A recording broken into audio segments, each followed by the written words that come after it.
नमस्कार दोस्तों।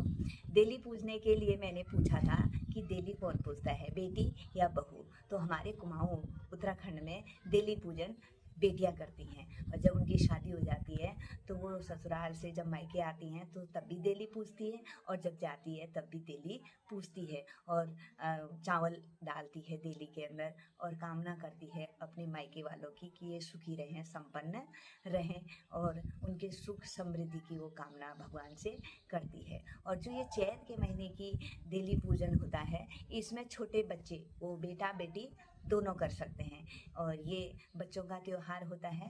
कहते हैं कि एक बार कृष्ण भगवान छुप गए थे, तो कृष्ण भगवान को ढूंढने के लिए तो गोपियों ने सारे छोटे छोटे बच्चों के हाथ में फूलों की टोकरियाँ दे दी और कहा कि सारी जगह तुम फूल बिछा दो, क्योंकि श्री कृष्ण भगवान को फूल बहुत पसंद थे।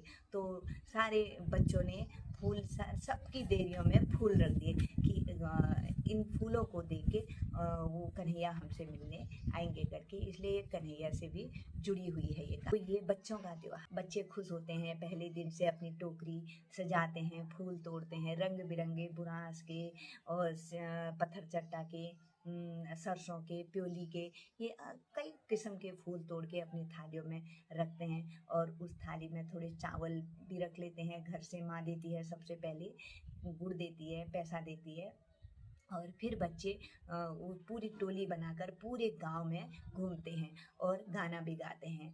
फूल देई छम्मा देई जदू देला उतु सई, तुम देई दैनी गा तुम भीतर भरी भकार।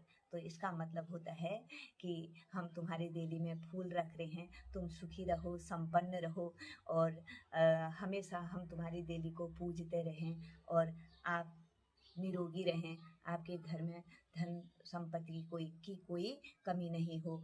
ये गाना गाते हैं। आपका भकार होता है अनाज का भंडार, तो बच्चे कहते हैं आपका अन्न का भंडार हमेशा भरा रहे। तो खुश होते हैं। तो गृह स्वामिनी जो होती हैं उनको चावल देती हैं, गुड़ देती हैं और पैसा देती हैं, और वो लोग बदले में देली में फूल रखते हैं। तो बच्चे टोकरी बना के जाते हैं पूरे झुंड में। जिन के भाई बहन छोटे होते हैं, जो जा नहीं सकने वाले होते हैं, 1 साल 2 साल 3 साल के, तो उन बच्चों की भी वो लोग टोकरी या थाली बना लेते हैं और उनको भी ले जाते हैं। और जो नए बच्चे हुए रहते हैं, उन नए बच्चों की थाली में घर के लोग पूड़ी और बड़े बना के भी रख देते हैं शगुन का। तो लोगों को पता चल जाता है जिस थाली में पूड़ी हुई, और उसको माना जाता है कि ये नए बच्चे की थाली है, और उसमें विशेष प्रकार से पैसा तो जरूर रखा जाता है उसके दान के लिए। तो ऐसी ये फुलदेई है।